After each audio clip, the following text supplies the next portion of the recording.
점점 더 멀어지나 봐. 점점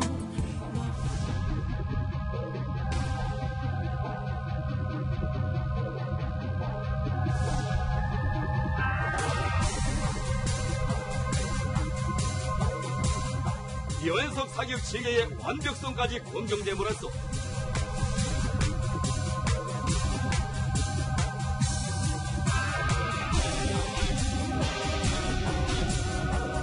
It is not only a threat to our friends in Tokyo and our friends in Seoul, it's a threat to the Indo-Pacific region.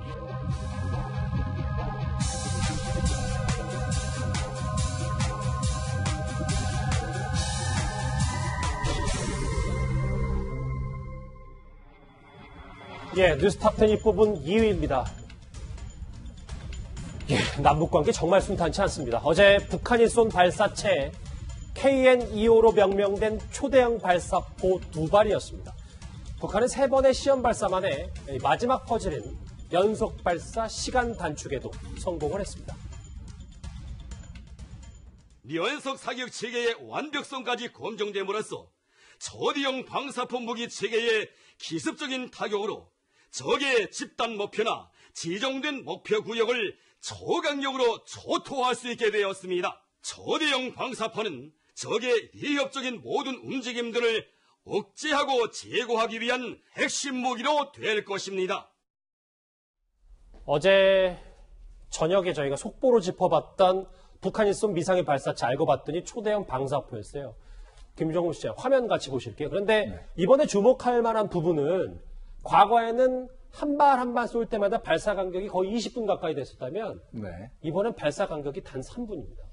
지난번에 9월 10일 날 연속 발사를 하다가 실패했습니다. 3발을 쐈는데 3발 다 실패했거든요. 예. 한 발은 500m도 못 올라가고 떨어졌고, 한 발은 목표 지점을 못 맞췄고, 또 한 발은 내륙에 떨어져서 아마 사상자가 났을 겁니다. 그러니까 3발 다 실패했는데 요번에 성공을 했다고 현재 굉장히 요란스럽게 보는데, 그러니까 발사 간격이 굉장히 줄어들었죠. 3분 만에 발사를 했는데 성공하긴 했습니다. 그러나 실제로 다연장 로켓포라면은 현재 4발을 다 쏴야 되는데 2발만 쏘고 이렇게 성공했다고 큰소리치고 있습니다. 아하, 원래는 4발을 탁탁탁탁 쏴야 되는데 그렇죠. 네. 2발을 쏘고 시간 단축했다고 좀 엄청나게 대대적인 홍보를 하고 있다. 그렇죠. 그게 문제죠. 근데 그럼에도 불구하고 김정우 씨, 이런 게 있잖아요.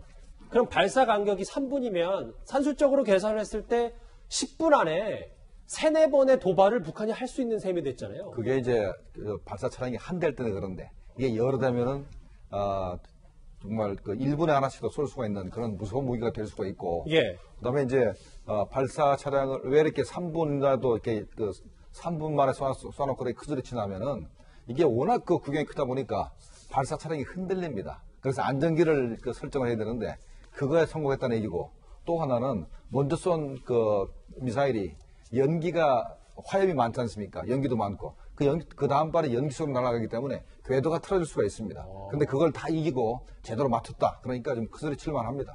대단하군요. 그러면서 이 김정은 위원장은 실전 능력이 완벽히 갖춰졌다고 자평했습니다. 연속 사격 체계의 안전성 고민을 통해 유일무이한 우리식 초대형 방사포 무기 체계의 전투적 성능과 실전 능력 완벽성이 확정되었습니다. 완벽성이 확증됐다. 그렇다면 우리가 제일 두려워하는 게 시험 발사하면 언제든 할 수 있으면 정말 북한의 호언처럼 실전 배치가 임박한 겁니까? 북한 말로만 보면은 실전 배치를 하는 겁니다. 그리고 실제로 북한은 무기가 완전치 않아도 이렇게 성공을 했기 때문에 실전 배치를 할 겁니다. 왜냐하면 우리하고 다른 게 우리는 무기의 안전성, 그러니까 그걸 쓰다가 발사를 하는 사람들 또 이제 피해를 보면 안 되고, 그 다음에 중간에 내륙으로 떨어져도 피해가 생기기 때문에 그걸 걱정해서 이제 그게 완전히 안정성이 확보될 때까지는 실전 배치를 안 하는데, 북한은 대충 만들어 놓고 일단 실전 배치를 합니다. 그래서 저 말만 봐서는 실전 배치하는 걸로 우리가 판단해야 될 것입니다. 자, 그리고요, 이번 시험 발사로 정말 요격도 어려운 초대형 방사포의 최종 목표가 여실히 드러났습니다. 신석호 부장. 쭉 봤을 때 화면으로 만나보면 사드가 배치되어 있는 성주, 우리 육군 본부가 집결해 있는 계룡대, 완벽히 다 사정권이더라고요. 네, 그렇습니다. 사거리를 지금 우리 군이 370여 킬로미터로 보고 있고, 예. 정점 고도도 90여 킬로미터로 보지 않습니까? 지금 이제 동해 쪽으로 쐈지만, 지금 12번의 모든 이 단거리 발사체의 훈련이 실제로 남한에 있는 표적을 상정하고 지금 한 것을 우리가 관측이 되지 않습니까? 예. 이번에 발사도 육해공이 다 총집결해 있는 계룡대를 중심으로 해서 평택 미군 기지나 경북 성주의 사드 기지까지를 다 포괄하는 것으로 이렇게 평가가 되고 있습니다. 예. 자, 이렇게 어쨌든 우리의 주요 기간 시설들이 다 이 어제 시험 발사한 초대형 방사포의 사정권입니다. 그런데 오늘요, 청와대 국정감사에서 이런 말이 나왔습니다. 정의용 국가안보실장의 목소리 같이 들어보시죠. 상중인데 좀 예의가 아니라고 생각지 않습니까? 어제 오후에 그 장례 절차를 마치시고 그 청와대로 사실상 복귀하고 나신 다음에 발사가 됐습니다. 상세하게 밝힐 수는 없습니다만 북한 못지않게 북한보다 적지 않게 미사일 시험 발사를 하고 있습니다. 지난해 9.19 군사 합의에는 뭐 위반이 됩니까? 정부는 9.19 군사합의 위반은 아니라고 보고 있습니다. 그러면서도요, 신석호 부장, 우리 안보에 그렇게 위협이 안 된다는 얘기를 안보실장이 했거든요.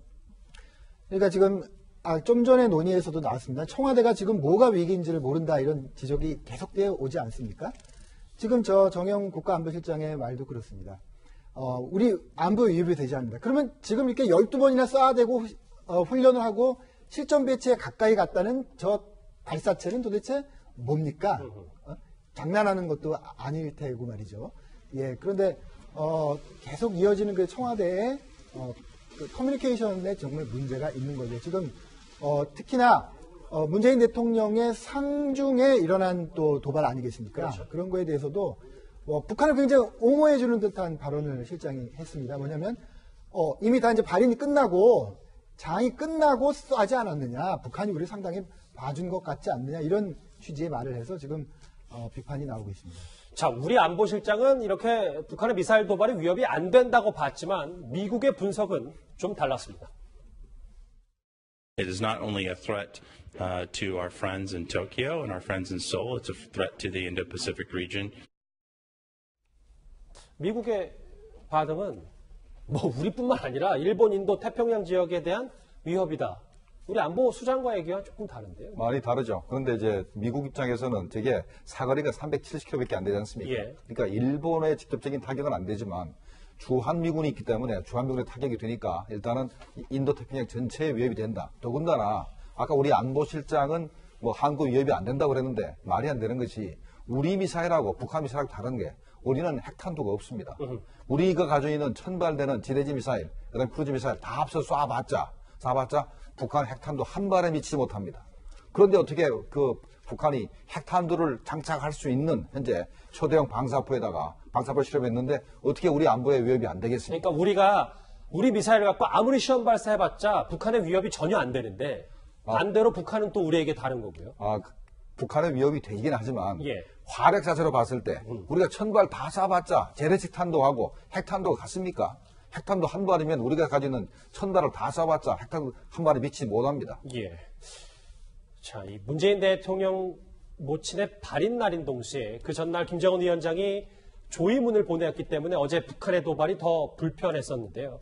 자, 그런데 이 급박한 상황의 한가운데 있어야 할 통일부는 그야말로 투명 인간이었습니다. 북측으로부터 어떤 고위급 인사에 조문이 있어야 하지 않습니까?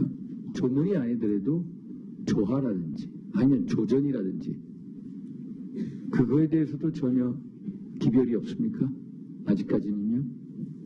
네, 저희들이 뭐 별도의 조치를 취하지 않았기 때문에.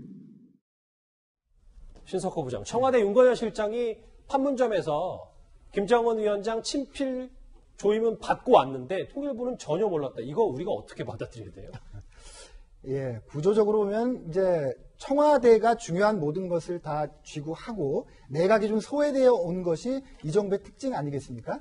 그런 구조적인 문제라도 볼 수 있는데 어쨌든 간에 남북 간에 중요한 교신이 벌어지고 있는 걸 통일부는 모르고 청와대가 알아서 했는.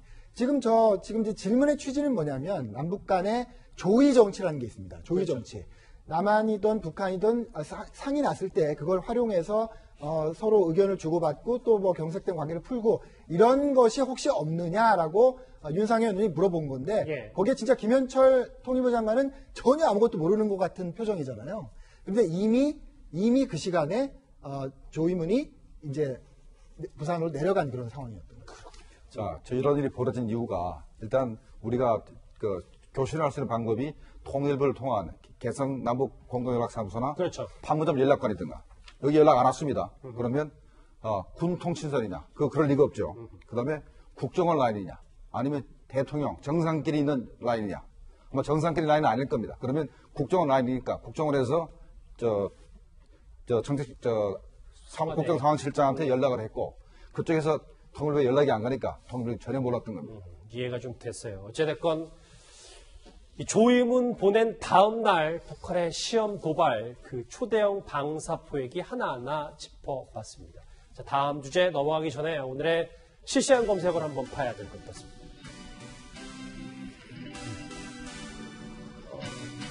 가수 함중아 씨가 오늘 별세했다는 소식이 들어와 있고요. 앞으로 있을 코리아 세일 파스타, 우리 한국판 블랙 프라이데이를 맞아서 쇼핑에 대한 특수가 지금 기대가 되고 있습니다. 자, 여러 실시간 검색어 중에서도 이 부분을 당연히 짚어봐야 됩니다. 지금 여전히 지금 실종자 수색에 난항을 겪고 있는 독도 헬기 얘기인데요. 다음 주제에서 그 얘기 바로 만나보겠습니다.